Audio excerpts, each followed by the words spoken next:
বলে তার দয়া তো আছেই, ওরে থাকবেই চিরদিন, তার দয়া তো আছেই, ওরে থাকবেই চিরদিন, দয়া পাওয়ার কারণ ছেড়ে কেন হবি তুইহীন।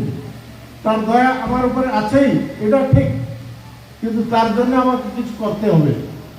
আর সেই করাটা হচ্ছে পরম পিতাকে আশ্রয় করে তার পথে, তার নির্দেশে, আচার্যদেবের নির্দেশে চলা।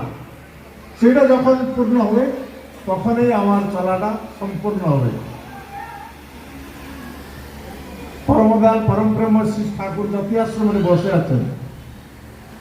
এই সময় জ্যোতি হরিনন্দন প্রসাদ দা, যার গ্র্যান্ডসন হচ্ছে পরম শ্রদ্ধা রাজু দা, শিবানন্দ প্রসাদ,